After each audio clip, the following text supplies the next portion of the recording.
जय सिया राम। सुंदरकांड अर्थ सहित आप सब लोग सुनाएंगे। एक एक दोहे की एक एक चौपाई का अर्थ मैं आप सबको सुनाऊंगी। जय श्री गणेशाय नमः। श्री राम जी को प्रणाम और हनुमान जी को प्रणाम और सबको प्रणाम। गुरु महाराज जी को भी प्रणाम। जामवंत के बचन सुहाए, सुने हनुमंत हृदय अति भाई। तब लगे मोए पर खेऊ तुम भाई, सही दुख कंद मूल फल खाई। जामवान के सुंदर वचन सुनकर हनुमान जी के हृदय को बहुत ही भाई। वे बोले, हे भाई, तुम लोग दुख सहकर और कंद मूल फल खाकर तब तक मेरी राह देखना। मतलब ये करके कंदमूल वगैरह खाकर और जब तक मेरी राह देखना।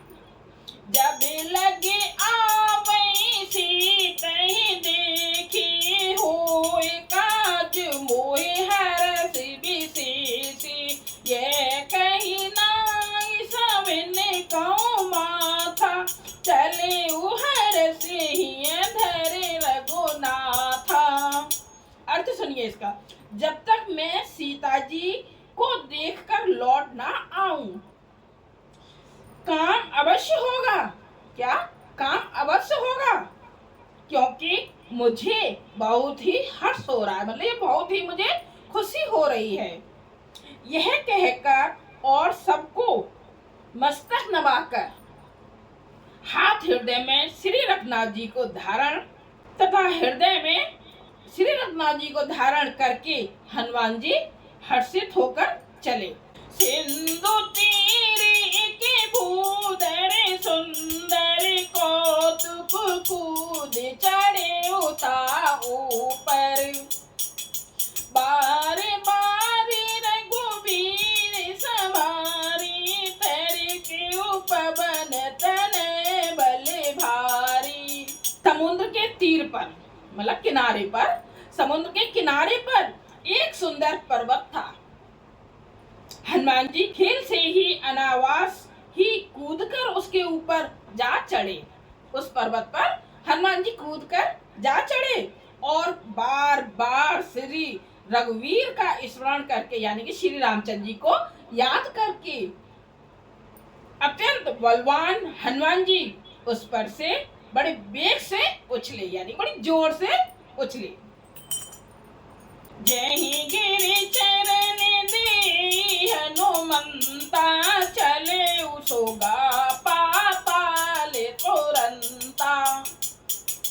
जिमे अमोघ रघुपति करे बाना, एही भांति चले हनुमाना। जिस पर्वत पर हनुमान जी पैर रखकर चले और जिस पर वे उछले, जिस पर चले और जिस पर वो कूदे, वह तुरंत ही पाताल में धंस गया। कहाँ? पाताल में घुस गया वो। जैसे ही श्री रघुनाथ जी का अमोघ बाण चला, जैसे श्री रघुनाथ जी का, मतलब वो कह रहे कि मतलब जैसे कि श्री रामचंद्र जी ने अपना बाण छोड़ा हो, इस तरीके से वो पर्वत नीचे धंस गया और उसी तरह हनुमान जी चले। एक एक चौपाई और दोहे का अर्थ सुनने से हमें पता चलता है। अगर आपने लाइक नहीं किया हो, सब्सक्राइब ना किया हो, तो वो जरूर कीजिएगा। गलन दे रघुपति दूत बिचारी, ते में नाक होए श्रमहारी। समुद्र ने उन्हें श्री रघुनाथ जी का दूत समझकर, समुद्र ने रघुनाथ जी यानी श्री रामचंद्र जी का दूत समझकर मैनाक पर्वत से कहा। किससे? मैनाक पर्वत से कहा कि हे मैनाक, तू इनकी थकावट दूर करने वाला हो, अर्थात अपने ऊपर इन्हें विश्राम दो। ऐसे बोले। हनुमान ते परिसाकर, पुण्य कीन प्रणाम। राम काज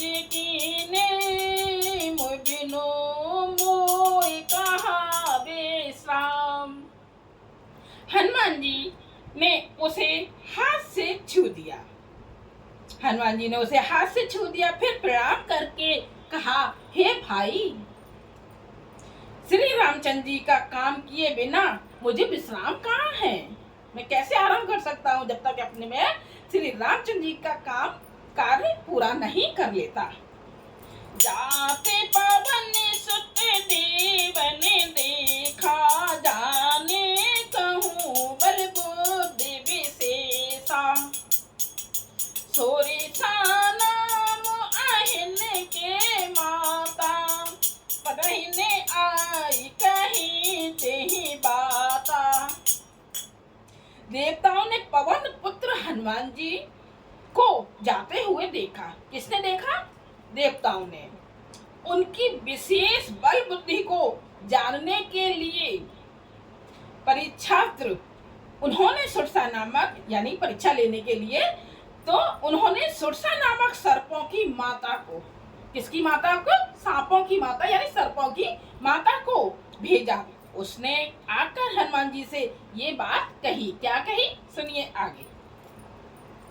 आज सूरन मोहि दीन आहारा, सुनति बचन कहे पवन कुमारा, राम काज कर फिर में आवो, सीता कई सुधि फिर बहु सुनावो।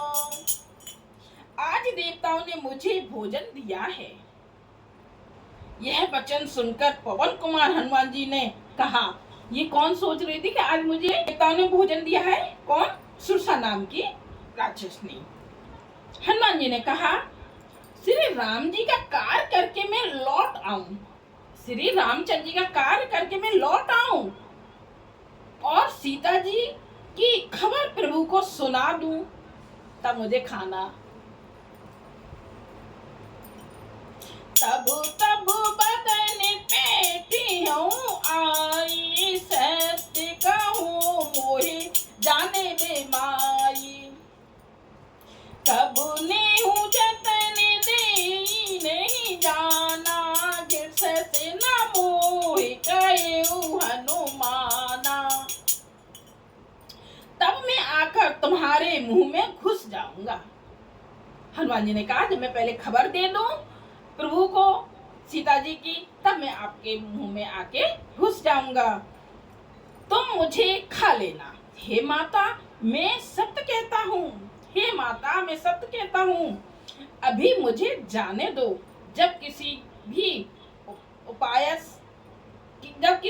उपाय से उसने जाने नहीं दिया, तब हनुमान जी ने कहा, तो फिर मुझे खा ले। फिर तो वो चाल चलेंगे, ये हम सभी जानते हैं, पर सुनने में बहुत अच्छा लगता है। जो जन भरते ही बदन पसारा, कपि तनु कीने दुगुन बेसारा, सोरे जो जन मुख ते थयऊ, तुरत पवन सुत बत्तीस भयऊ। उसने योजन भर 4 कोस में मुंह फैलाया। कितने कोस का? 4 कोस का मुंह फैलाया। तब हनुमान जी ने अपने शरीर को उससे दूना बढ़ा लिया। उन्हें दूना बढ़ा लिया, उन्होंने 8 कोस का कर लिया। उसने 16 योजन का मुख किया, तो हनुमान जी तुरंत ही 32 योजन के हो गए। तब उन्हें 16 किया, फिर उन्होंने दुगना अपना शरीर बढ़ा लिया। जैसे जैसे सूर्य बदन बढ़ावा, तास दूती कपि रूप देखावा, सती जो जन तेहि आनन कीना, अति लघु रूप पवन सुत लीना। जैसे जैसे सुरसा मुख विस्तार बढ़ाती थी, हनुमान जी उसका दूना रूप दिखलाते थे। उसने 100 योजन 400 कोस का मुख किया, तब हनुमान जी ने बहुत ही छोटा रूप धारण कर लिया। बदन पाहिते पुनि पाहे, बदन पहटे पुनि बाहर आवा, मागा विदाता सिरुनावा। मोहि सुरन जेहि लागे पठावा, बुद्धि बल मरम तोरे में पावा। और वे उसके मुख में घुसकर तुरंत ही बाहर निकल आए और उसे सिर नवाकर विदा मांगने लगे कि मैं तो तुम्हारे मुंह में गया और तुमने खाया नहीं। उसने कहा, मैंने तुम्हारे बुद्धि बल का भेद पा लिया जिसके लिए देवताओं ने मुझे भेजा था। सुरसा बता रही है, राम काज सब करे हाउ तुम, भले बुद्धि निधान। आशीष दे गए सो हरषि, चले हनुमान। तुम श्री रामचंद्र जी का सब कार्य करोगे क्योंकि तुम बल बुद्धि के भंडार हो। यह आशीर्वाद देकर वह चली गई। तब हनुमान जी हर्षित होकर चले, खुश होकर चले। अगर आपको मेरी वीडियो सुंदरकांड अर्थ सहित सुनाना अच्छा लग रहा है तो जरूर लाइक कीजिएगा, कमेंट्स कीजिएगा, सब्सक्राइब कीजिएगा और बेल आइकन दबाना ना भूलिएगा, जिससे कि आप और सुंदरकांड आप थोड़ा थोड़ा करके सुन सकें।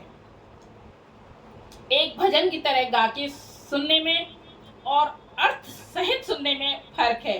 अर्थ जब हम सुनते हैं तो हमें पता चलता है कि किस दोहे का, किस चौपाई का क्या अर्थ है। जय सिया राम।